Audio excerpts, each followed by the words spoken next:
Hi guys, welcome to the webinar. Today we're going to be talking about final expense in a growing marketplace. We're going to start here in just about a minute. We're using Webinar Jam this time. It'll be the last time we use Webinar Jam on our webinars. We've had a few launch problems with them, and we've moved over to GoToMeeting or GoToWebinars. This one was already scheduled, that's why I couldn't reschedule it. So we're going to go ahead and do it on here, and then you will get an email when it's done with a link to the replay. But going forward, we'll be using GoToWebinar. There's fewer problems with plugins loading or screens refreshing. So if you experience that during the webinar today, don't worry, it'll refresh itself. There's only a few people that are registered for this one. Again, we didn't push this out because this is our last one with Webinar Jam. So I'm going to go ahead and get started. If you'd be nice enough to just type in whether you can hear me or not and maybe what state you're from.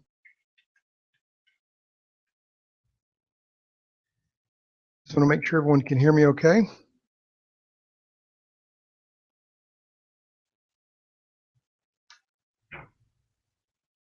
All right, I'm going to go ahead and get started. So today we're talking about final expense in a growing marketplace. Let me give you my contact information. If you have questions or comments, you can always shoot me an email.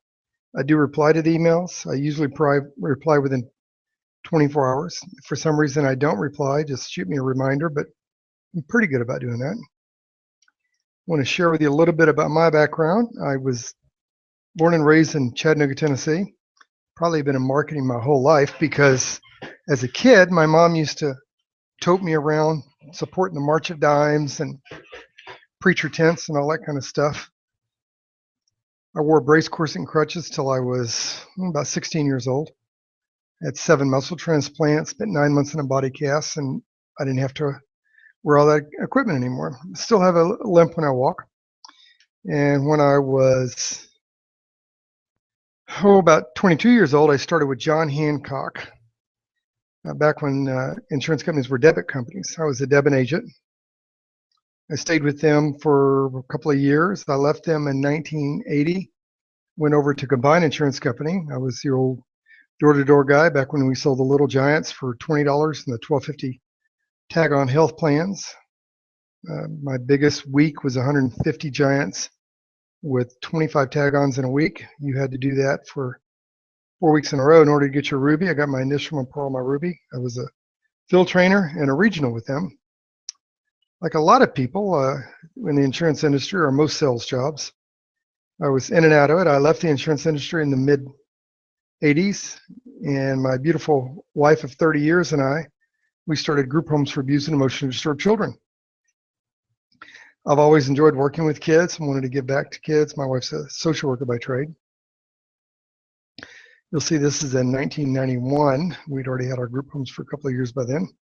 We did that for about 14 years till somewhere around 2000 when federal funding for these type of programs went out. We had 7 group homes with 40 residents at 25-unit apartment complex for a transitional housing program for teens exiting the system, non-public school. In fact, I used to fly up and down the Southern California coast putting on seminars. So I left the business in 2000. We had to close down because funding stopped. Well, I'd only done 2 things in my life at that time, sold insurance and worked with abused and emotionally disturbed children. So I got back in the insurance industry with Mutual of Omaha. I became a President's Club producer with Mutual of Omaha. I did that for about a year.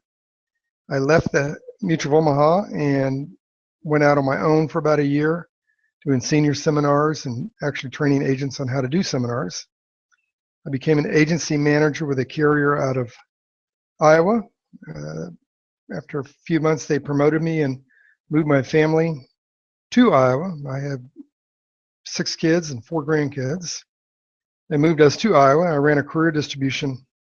Then we had 2,000 agents. We did about a little over $1 million a week in business. I ran the call center. We did about $14 million a year in Medicare supplement business over the phone. And I branched out in 2008 and started running an agency, helping run an agency down here in Atlanta, Georgia. And a couple of years ago, we started a training program, and that's kind of how I got into the training and marketing that we're doing now.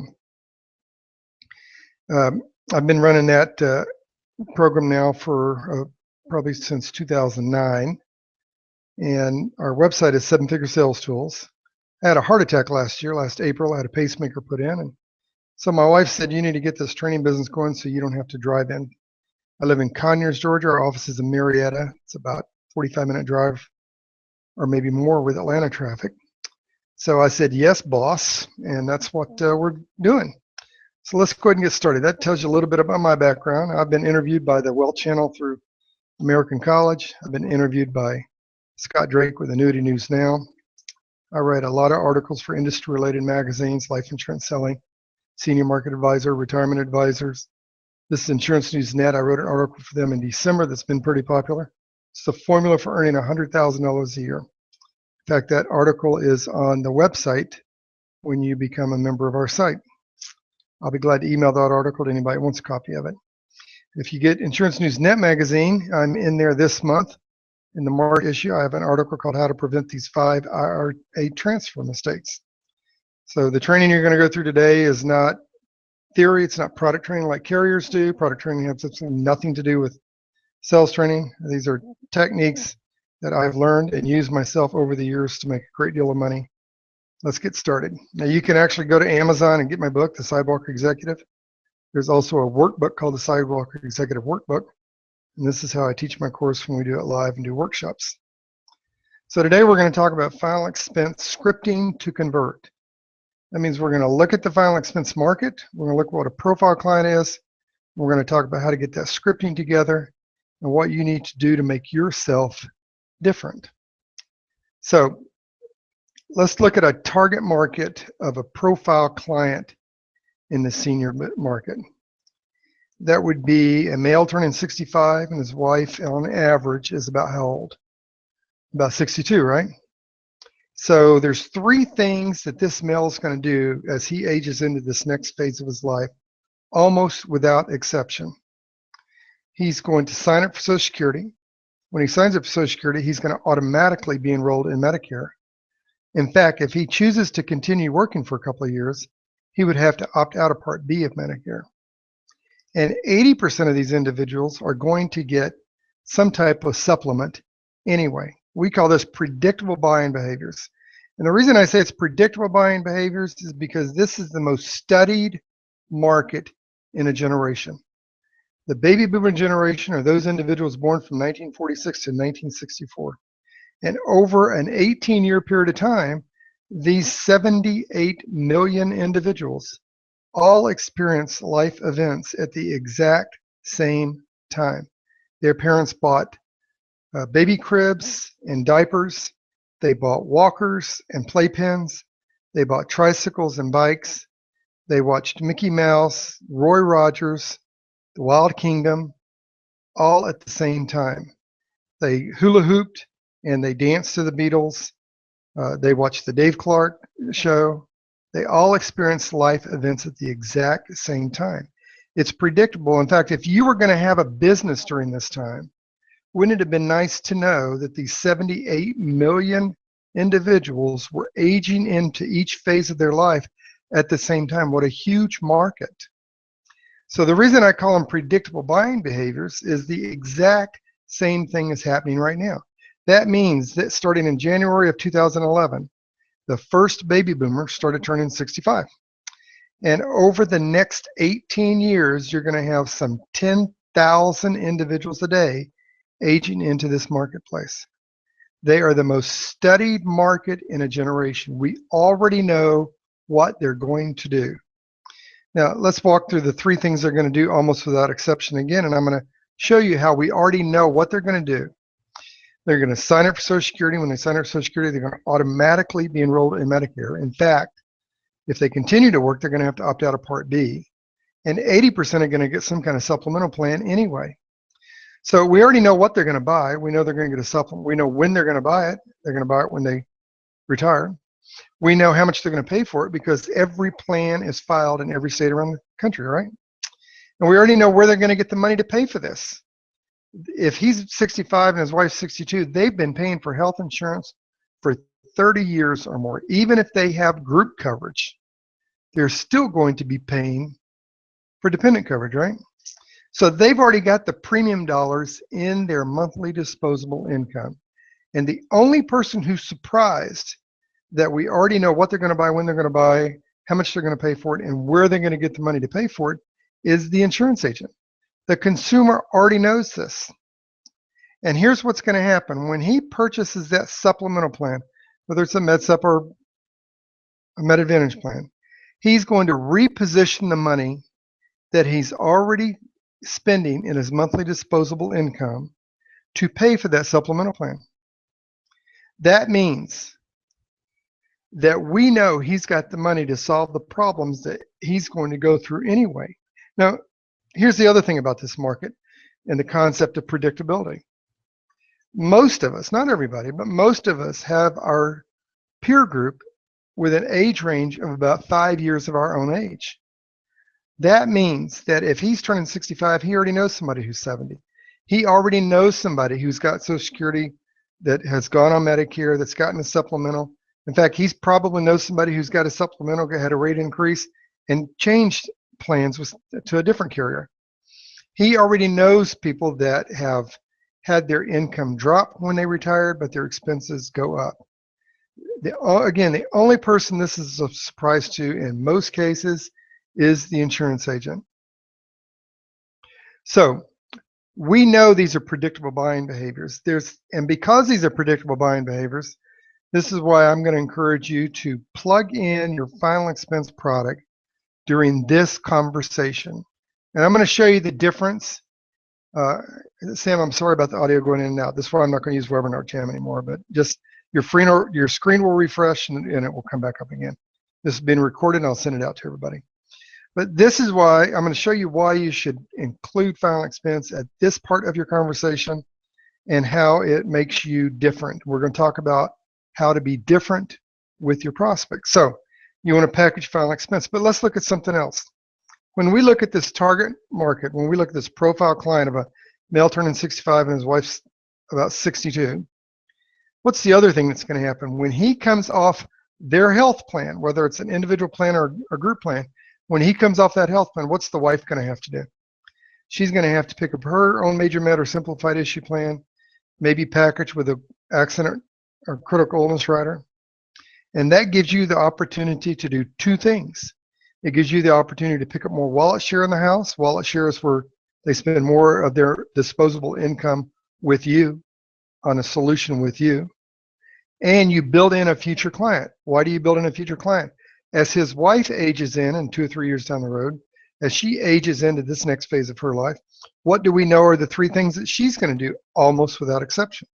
We know that she's going to sign up for Social Security, she's going to automatically be enrolled in Medicare, and she's going to get some kind of supplemental plan.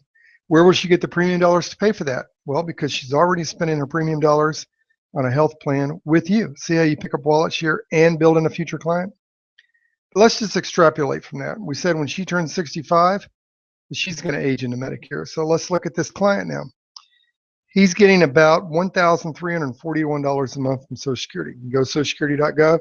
I just got those figures on Tuesday. $1,341 is the average Social Security check in the country today. His average retirement from work is about $1,200 a month. You can go to socialsecurity.gov and get that number also. That means their monthly disposable income just from those two sources, I'm not saying he doesn't have investments or other things, from those two sources is about $2,500 a month. Now, the wife's Social Security is usually less than the husband's. If her Social Security is about $900 a month, we know another predictable life issue is going to take place. We know that in a few years, one of them is going to pass away. That's not a question, that's a fact. So if on average the husband dies before the wife does, there's more widows than there are widowers, then she's going to have a choice to make. At her husband's passing, she's going to get to make a choice to take his Social Security, which is usually higher than hers, and it's based on a formula, or to keep her Social Security. Now, what do you think the choice will be that she picks? If you said take her husband's Social Security because it's higher, I'm with you, buddy. I agree 100%. But here's the thing. When we look at buying behavior, when we look at the choices people make when they're making buying decisions, and I really encourage you to start looking at that sales process from the consumer's point of view, not just your point of view. When she chooses to take his Social Security, what's the other choice that she's making? Isn't she also choosing to give up her Social Security? That means the first year that her husband passed away, her life mate, the most emotionally devastating time in her life, she has to make a conscious decision to choose to live on $900 a month less income, or $10,800 less income that first year. So what are the 3 times that you have the most influence over your prospect? It's when you help them solve a problem, right? When they purchase a product from you, when the policy is delivered, or when you're doing a service call, right? So this is the time that you have the most influence to package that final expense product when they're repositioning money that's already in their monthly disposable income. And I hear agents do this every year. These people are paying for health benefits. They've been paying for 30 years. They're spending $8,000 to $12,000 to $18,000 a year for health benefits. If they're spending $18,000 a year anyway, and you reposition $2,000 of that over to get a supplement for him, you do not go back and say, hey, I saved you $16,000. Because once you say that, then in their mind, they've already allocated that money. They've already spent it. You help him get a supplement.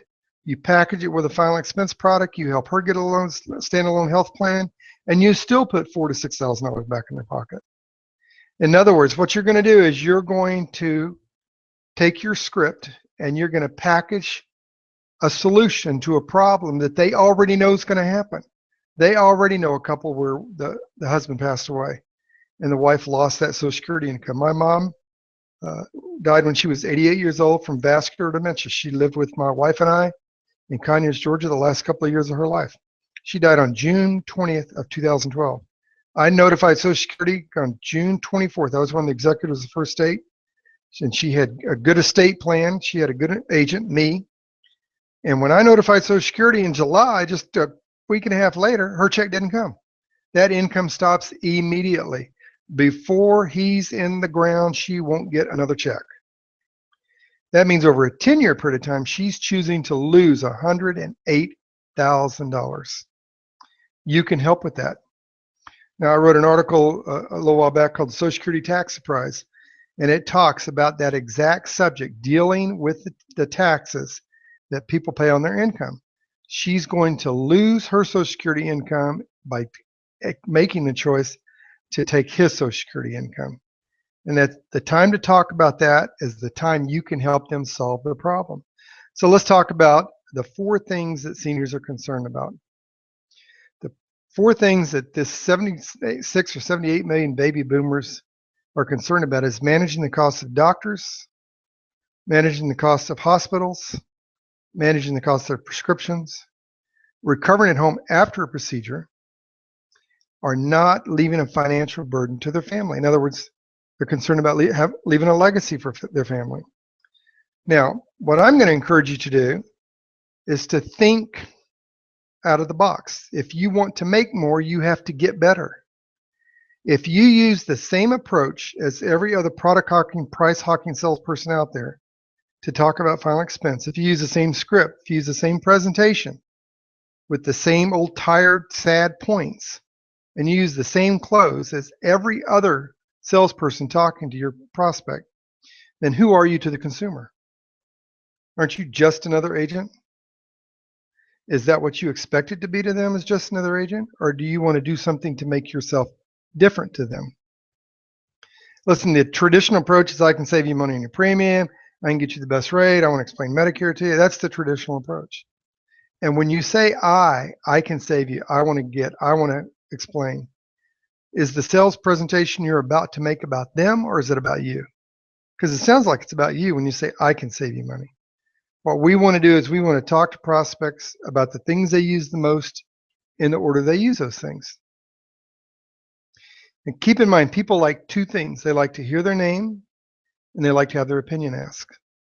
So we're going to use both these principles to package final expense with the supplement and help solve a predictable lifestyle issue that we know the wife is going to have to go through. So what I'm telling you today is don't sell your prospect something. Sell me something. Talk to them about the issue that they already know is in front of them, but most salespeople are timid to discuss.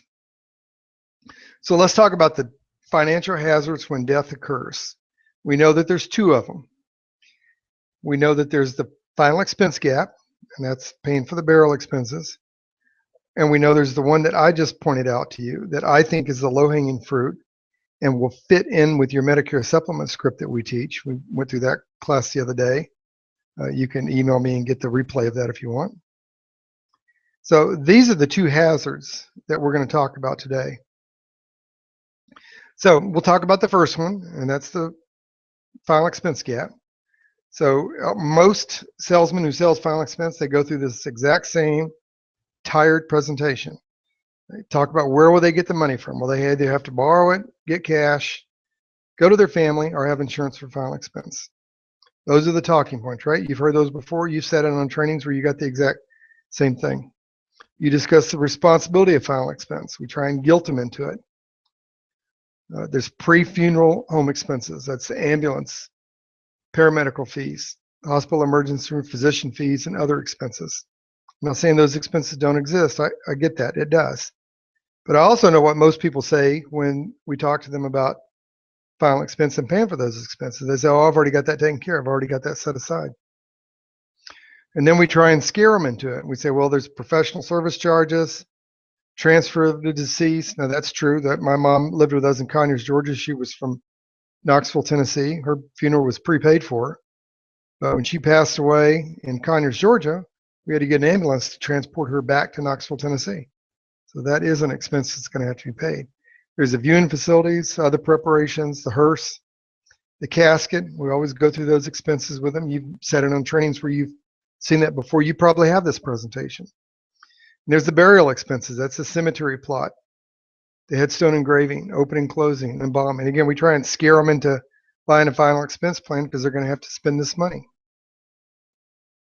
And then there's a probate and miscellaneous estate expenses, unpaid debts. And those are all valid and true. But my point to you is, my hook that I'm talking to you about is to talk to people about the things they use the most in the order they use those things. I'm not saying you can't get them to get a final expense policy that takes care of these things, but it's better to get them as a customer first. Then you have the opportunity to sell them additional. Let's talk about how we can package this together. Again, I go back. If you use the same approach, the same script, the same presentation, and the same close as every other price hawking salesperson, then who are you to the consumer? You're just another salesperson, right? So what I would encourage you to do, since you're talking to them about the things they use the most in the order they use those things, at a time where we already know what they're going to do. They're going to sign up for Social Security, they're going to automatically be enrolled in Medicare, and 80% are going to get some kind of supplement. It's the perfect time as they're going through this life change, as they're aging into this next phase of their life, as they're already looking at what their retirement income is going to be versus their expenses, as they're already planning these next phases of life issues they're going to have to go through. That's the time to talk to them about reduced income and death. So the problem that we identify with them is that reduced income is financially devastating, not for the person who passes away. Everyone thinks life insurance is for the one who died. But reduced income is financially devastating for the surviving spouse. And the reason it's financially devastating is because of the choice that she has to make. If she chooses to keep her husband's Social Security, what's the other choice she's also making? Isn't she also choosing to give up her Social Security income? and that could leave her dependent upon other family members or government programs for help. Supplemental income replaces that lost income on that first year. So you can talk to them about a plan that will provide a source of income to help sustain the surviving spouse for the balance of her normal lifespan. And it's very easy to talk about this topic because they're already making these plans now. You're talking to them at the time they're making these buying decisions. What are the three things that he's going to do almost without exception when he ages into this next phase of his life? He's going to sign up for Social Security. He's going to automatically be enrolled in Medicare. And 80% are going to get some kind of supplement anyway. So we want to use tie-down questions. What's a tie-down question? It's generally used at the end of a sentence. You normally already know the answer. And they're more commonly used to get agreements on small points. You ask when you already know the answer to be yes, and to get and give acknowledgement from the prospect that they understand and agree with the solutions discussed. And we're going to talk about how to do that. And we're going to talk about that in the context of using questions versus using a script.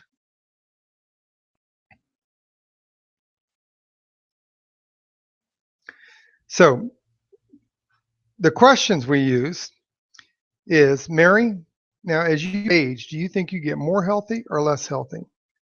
Now you'll notice on here that the words think, more, and less are bolded. The reason I use the word think is because when I ask you to think about something, when you ask someone to think about something, what they do is they stop thinking of what they were thinking about, and they're listening for what you're asking them to think about. You've probably bought a car before, right? Has everybody on this call bought a car at a car dealership before? So you go to the dealership, you take the car out for a test drive, you come back, you get out of the car, and where do you go? You go back inside the dealership, don't you? You sit down with the car salesman. Let me ask you this. What are you sitting down with the car salesman to discuss? Are you in there to discuss which car you're going to buy? Or are you in there to discuss how much you're paying for that car? My guess is you're in there to discuss how much you're paying for that car. And why are you doing that? Because you've already taken emotional ownership over that car, haven't you? Well, how did you take emotional ownership over that car? By test driving it.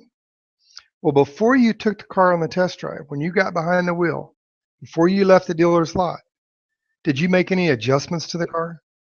Did you adjust the steering wheel or the seat? Did you adjust the radio or the air conditioning? Did you adjust the window or the side mirror? My guess is what I would put out to you for consideration is that you adjusted the things you use the most in the order that you use those things. And then you took that car for a test drive. Now, the irony of a test drive, what do you actually test? You don't get out of the car and open the hood and take off the manifold and see if the pistons are working right.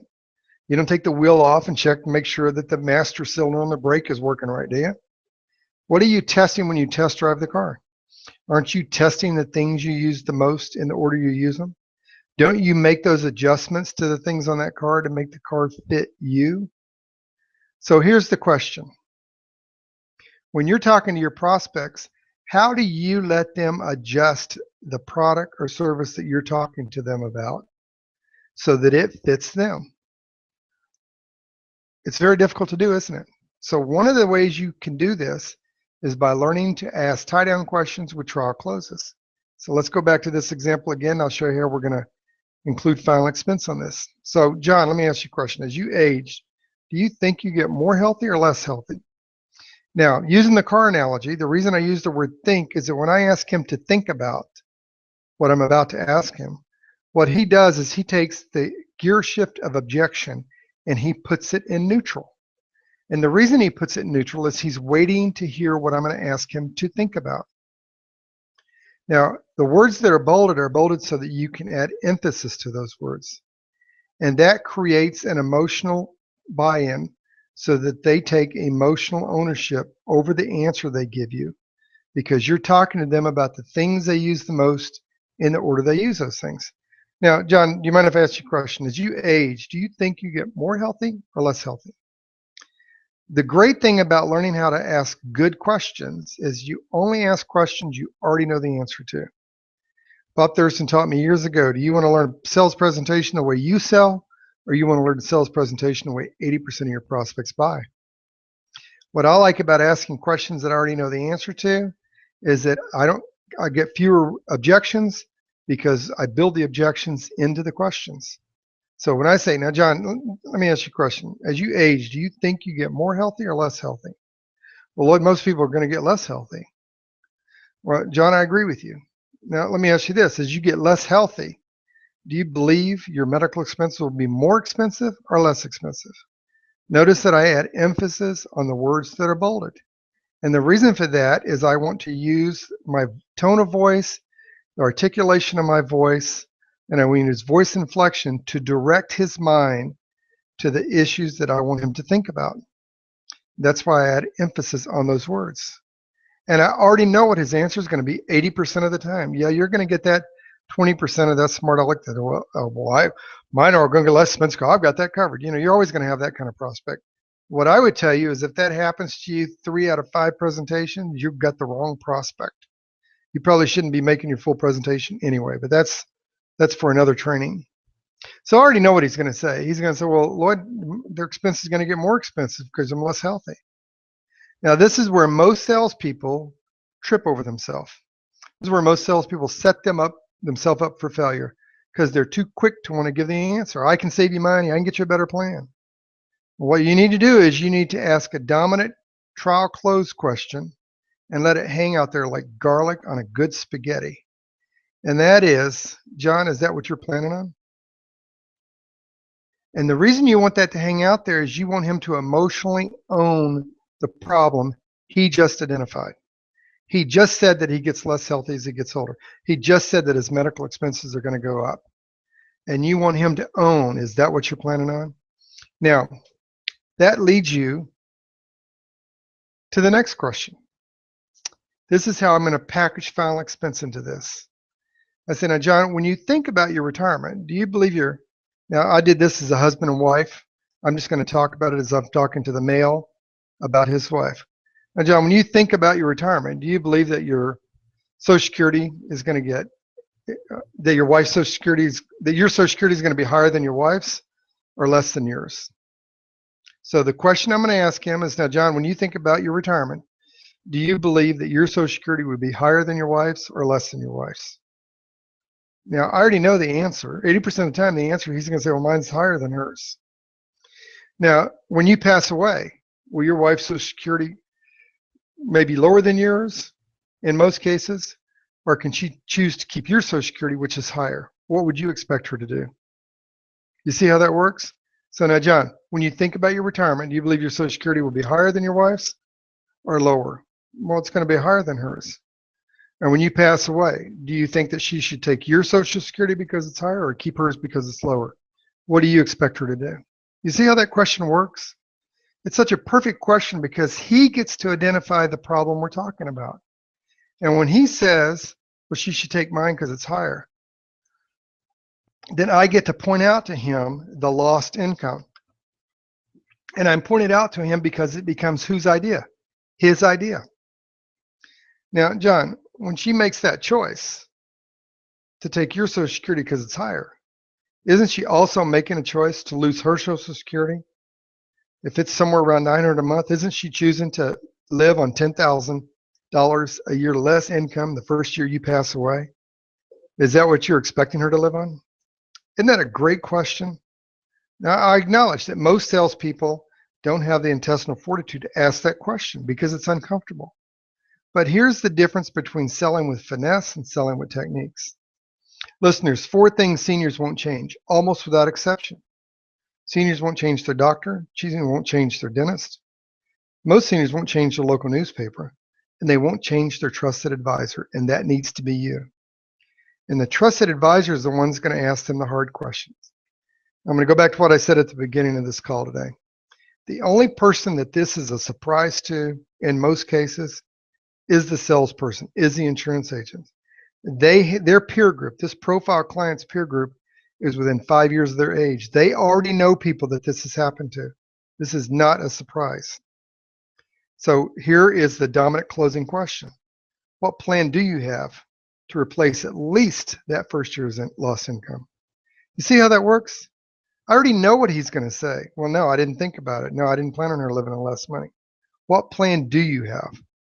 And the answer 80% of the time is going to be, I don't have a plan. Or that's why I'm talking to you.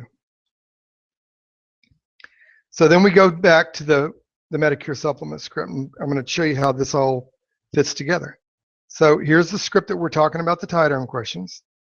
Now, John, when you think about managing your healthcare expenses, are you more concerned about managing the costs of doctors, hospitals, prescriptions, recovering home after a procedure, or not leaving a financial burden for your family? In other words, a legacy. He's going to answer you with his dominant buying motive. He's going to answer you with the things he uses the most in the order he uses those things. So these are the 4 things seniors are concerned about. On those seniors that give you the answer of not leaving a financial burden for the family, then you use the final expense script. So when I've asked that question, now John, when you think about managing your healthcare expenses, are you more concerned about managing the cost of doctors, hospital, prescriptions, recovering home after a procedure, and not leaving a financial burden to your family? And he says managing the cost of doctors. Now, about how many times a year you go to the doctor? Well, I just go about 6 times a year. Is that just for maintenance medication? Yeah, that's right. So on any new plan you design today, you want to make sure all your doctor bills are covered. Is that what I hear you saying? Yeah, that's what I'm going to go right back to the question. Now, when you think about managing the rest of your healthcare expenses, are you more concerned about managing the cost of hospitals, prescriptions, recovering home after procedure, and not leaving a financial burden to your family? Not leaving a financial burden to my family. So in any new plan you design today, you want to make sure that you don't leave a financial burden to your family. He says, yes. Now, John, when you think about your retirement, do you believe your Social Security is going to be higher than your wife's or less than your wife's? Well, it's probably going to be higher than my wife's. She worked for the first few years of our marriage, but then she stayed home and raised the kids. Now, when you pass away, and your wife makes the choice to take your Social Security, she'll also be making the choice to give up her Social Security. So if it's about $900 a month, which is the national average, that's about $10,800 a year. So the first year you pass away, she's going to live on at least $10,000 a year less income. Is that what you were expecting? And his response is going to be either I didn't think about that, or I don't know, or that's why I'm talking to you. And then I'm going to ask that question. See, I gave that example. I'm going to ask that question. What plan do you have to replace at least that first year income? You're going to say, well, that's why I'm talking to Jerry. Yeah, I want to replace that. So on any new plan you design today, you want to make sure at least that first year income is replaced. Is that what I hear you saying? See how we package that final expense with the Med Supp? If you only replace it package it with 25% of your sales, you could increase your income over $80,000 a year just in final expense sales. So there's the question. When you think about managing your healthcare expenses, are you more concerned about managing the cost of doctors, hospital prescriptions, recovering at home after a procedure, and not leaving a financial burden to your family? And that's what you need to get down. The script needs to be an integrated part of your sales personality so you can listen to their response. You can listen to the things they use the most in the order you use those things instead of thinking about what you're going to say. Remember, a tie-down question is one that is generally used at the end of a sentence. You already know the answer, and it's used to get agreement on small points. It's used when you already know the answer to be yes. It's like being a lawyer. You never ask a question you don't know the answer to, or to give acknowledgement that they understand and they agree with the solution. So there's your transition word. Notice it's bolded. On any new plan, I'm highlighting they're getting a new plan today. I want to think about it. I need to talk to my cousin. We're not doing that. In a new plan you design today, when are they buying this from you? Today.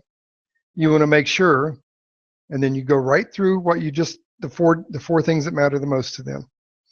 Then you go right back to the original question, leaving out that benefit. If they say doctor, you leave doctor out.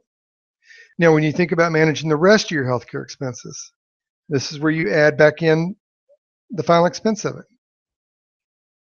So when they answer, you repeat. So in any new plan you design today, then you want to make sure that that first year income is taken care of for your wife. Is that correct? After you cover the 4 things seniors are concerned about, you don't ask them, do you want to think about it? You don't say, so do you want to apply for it today? Are you paying by check or cash? You don't do any of that nonsense. You simply use an action close. John, let me tell you, or John, let me show you how this works then. And you use the word then. Then is the transition word to the writing close. That's where you write the application. Whether you're selling on the phone or in person, that's where you start the application. Remember, there's a time to sell and there's a time to tell. What we've been doing is telling them. We've been asking questions. Questions gather information. Objections disclose information. Most salespeople are worried about getting objections. They think an objection is an impediment to getting the sale. And I would put out there for your consideration that questions gather information. The reason I like to ask questions is it helps me gather information so that I can put the presentation together to meet their dominant buying motives, and that I can include what I perceive to be their objections in my presentation. There's only 4 basic objections: no money, no need, no hurry, and no confidence. No money, no need, no hurry, no confidence. You can go to my handling objection training to get that. So I know that objections gather information. The good thing about people objecting is I gather the information on the things that matter most to them. When someone objects, they're telling you, if it wasn't for this, I would be doing what? Buying from you. So you want to describe the features as a benefit and confirm this is what they design, and then close and stay closed. Remember, a feature is what a product has or does. A benefit are the reasons why people want to buy that feature from you. So what's your goal in all this stuff we talked about today? Your goal is to talk to them about the things they use the most in the order they use those things. Start making a list of the benefits of the benefits of the features of the products that you're marketing, so you can talk to people about the things they use the most in the order they use those things. So in the final expense script, when you're having this conversation, it's not so much a sales script as it is asking questions. Now, when I do this training live, people always raise their hand and say, can you give me a list of questions that I can ask them? So here's some of the questions you would ask. Have you or someone you're close to ever been responsible for making funeral arrangements, crematory or cremation arrangements when someone died? How did it go for you? How did it create a financial problem? Who will be responsible for your arrangements at your death? Is that person financially prepared for such an emergency? Do you have any children, grandchildren, a favorite charity that you'd like to leave money to at your death? At your death, does your spouse have enough savings to protect against that immediate loss of income? How much do you expect your funeral expenses to cost if you died today?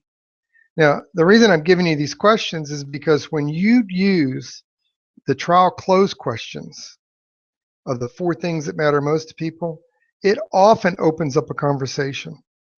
And if it opens up a conversation, you might be able to get a policy to package with your MedSup that is more on a whole life basis. It may be a larger policy than just a $10,000 or $15,000 final expense plan to replace that first year income.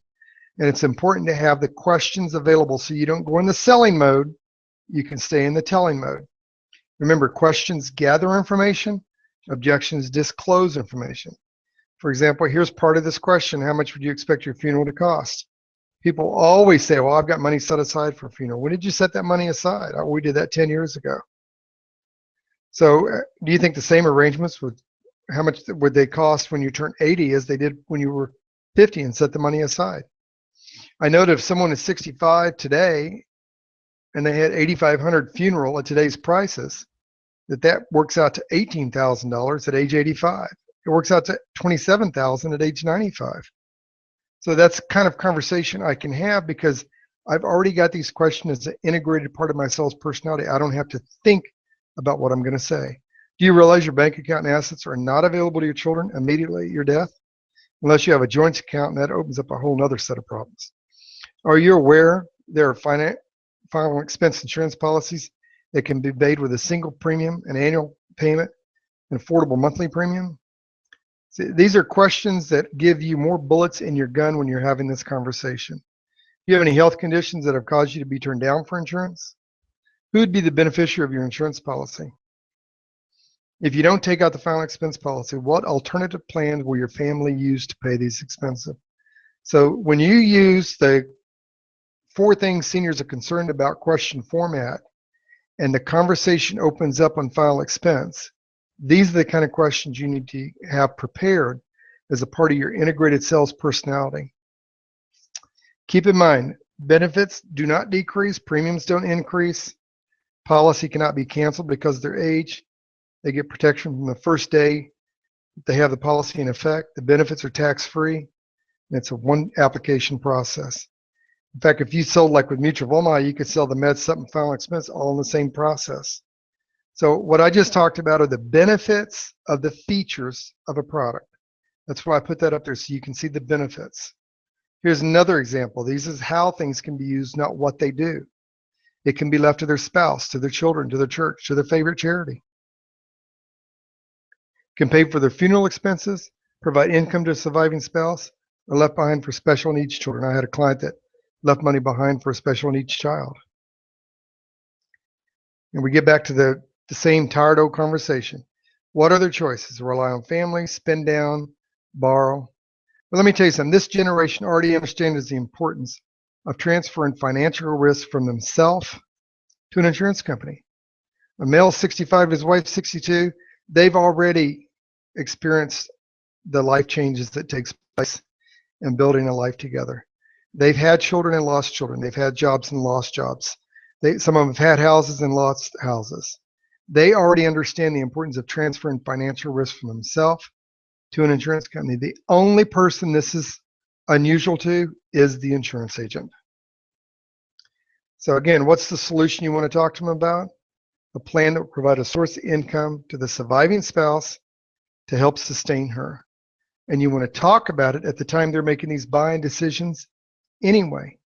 Remember, the first year her husband passed away, she's going to make a conscious decision to give up her Social Security. She's going to live on less money that first year. And that's why you want to go with the 4 things seniors are concerned about question format. Now, Mary, when you think about managing your healthcare expenses, are you more concerned about managing the cost of doctors, hospitals, prescriptions, recovering home after a procedure, or not leaving a financial burden to your family? Now, those are the questions that you want to lead with. That helps you talk to your prospects about the things they use the most in the order they use those questions. So let's look at this target market again. What are the 3 things that he's going to do almost without exception when he ages into this next phase of his life? He's going to sign up for Social Security. He's going to automatically be enrolled in Medicare. And 80% are going to get some kind of supplement. It's the perfect time to package that final expense. We already know what they're going to buy, when they're going to buy it, how much they're going to pay for it, because it's filed in every state. We know where they're going to get the money from. They've been paying for health insurance for 30 years. Even if they have group coverage, they've been paying for dependent coverage. So they're already spending $12,000 to $18,000 a year in their monthly disposable income. They're going to repossession that money to pay for these products anyway. When he comes off that health plan, you have the opportunity to do 2 things. Pick up wallet share in the house by helping the wife get her own standalone health plan, maybe with a critical illness and accident rider, and building in future renewals, because as she ages in the Medicare, she's going to need a policy. And this gives you the opportunity to illustrate. You illustrate by demonstrating. To illustrate that at his death, she's going to choose to take his Social Security, which means she's also choosing to give up hers. That means she's choosing to live on a minimum of $10,000 or less income that first year, over $108,000 over 10 years. So we already know what the solution is. The solution is to package your presentation in a way that captures the buying behavior that is predictable that they're going to be doing anyway. Now, in order to do this, it's important to have prospects. And to have prospects, you got to get leads. The type of leads I would encourage you to look at, in fact, I'm going to put an offer out there today. I'm going to give you an opportunity to pick up 2 of the courses that I have for training. And to do that for only $19, and you're going to get 2 courses and 26 lessons. So the lead types that you need to have is health leads, Medicare leads, Social Security, or final expense leads. And in my training site, Seven Figure Sales Tools, we have over 20 courses. I partner with one of the top direct mail lead vendor in the country, Richard Buffkin with Target Leads. He's got his lead training program inside our Seven Figure Sales Tools training site. And his training course on leads is one of the courses that you're going to get with this $19 offer. He not only takes you through how to buy leads, he takes you through a contact management system you get with his lead program so that you can drip market into this, so that you know how to buy the correct zip code with routing numbers, that you know how to get the direct mail leads and the non-responder list, that you have the script to work with those. Now, if you went onto our website right now, Seven Figure Sales Tools, the bronze plan is $49.95 a month. You're not going to pay that. The silver plan is $74.95 a month. You're not going to pay that. And the gold plan is $119 a month. You're not going to pay that. There is 20 courses, 546 lessons, 177 videos, 17 industry scripts, 55 transcripts inside this Seven Figure Sales Tools training site. What I've done for you today is I've put together 2 of the 20 courses, 26 of the 546 lessons, and 18 of the 177 videos, so that you can take the information from this training today and continue to have this training available for you for only $19.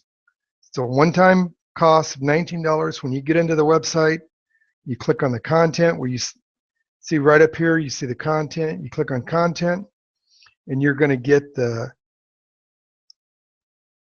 basic selling course. You're going to get the target leads course. Those are the 2 courses you're going to get. Now, in that basic selling, you're going to get everything from the SWOT analysis, how to create a sale, how to advertise an ebook, how to incorporate ads into a video, how to get customers with your business blogs, sales leads for fixed annuities, rejection, objection. Remember, I told you the 4 basic objections: no money, no need, no hurry, no confidence. You're going to get that in there. Sales ideas for fixed annuities, already said that. Products to satisfy Maslow's hierarchy of needs. Obtaining referrals and maintaining customers. You're going to get 14 of my courses in there on basic selling, and you're going to get 12 courses from Target Leads, which includes how the system works, direct mail leads. You're going to get important information on list segmentation, how to segment that list so that you get people who meet the profile that you're looking to market to. You're going to learn about the duplicate list. You're going to learn how his contact management system works. You don't pay any extra for that. You get the contact management systems with his lead programs. How to get Medicare supplement over 65 leads, the turning 65 leads, how to work dual eligibility, final expense, which we talked about today. He's going to talk to you about how to do final expense leads, annuity and long-term care, and then we're going to round all that up with my training on how to put together your activity plans to get you in front of people. Now, if you went to 1 Minute University and took my 10 most common mistakes salespeople's training make, cost $147, like 36,000 other people have done, you'd pay that $147. But today you're going to get these 2 courses for only $19. If you went to Lorman Education and took one of my courses, on April 6th, I've got a course that's coming up, and it's called Perfecting Your Inside Sales Methodology. You'd pay $99 to take that course. If you wanted the workbook and the audio like you're getting today, you'd pay $168, but you're not going to pay that. You're going to get 26 courses. If you paid $99, if you went to Lorman and took each one of these 26 courses, you'd spend over $2,500. And today, you're going to get them for $19. Now, this offer is good for 48 hours.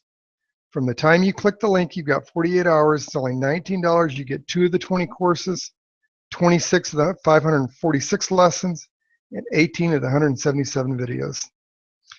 I want to thank you for your time today. I'm going to leave this up for you for a few minutes. You'll also get an email with the link in there to purchase this course. And everybody today will also get a link for a replay so that you can go back and hear the questions and learn how to ask these questions in order to capture your market again. So I'm going to leave this up for a couple of minutes. Again, you're going to get 2 courses of the 26 lessons of the 546 lessons, and 18 of the 177 video. You will get a link with the replay on it, and that replay is going to give you an opportunity to learn those questions again. What are the questions? And Mary, when you think about managing your healthcare expenses, are you more concerned about managing the cost of doctors, hospitals, prescriptions, recovering at home after a procedure, or not leaving a financial burden to your family? You'll be able to fit that in at the time they're making this buying decision anyway, because what are the 3 things that we know someone aging into this next phase of their life are going to do almost without exception? We know they're going to sign up for Social Security. We know they're going to automatically be enrolled in Medicare. And we know that 80% are going to get some kind of supplement.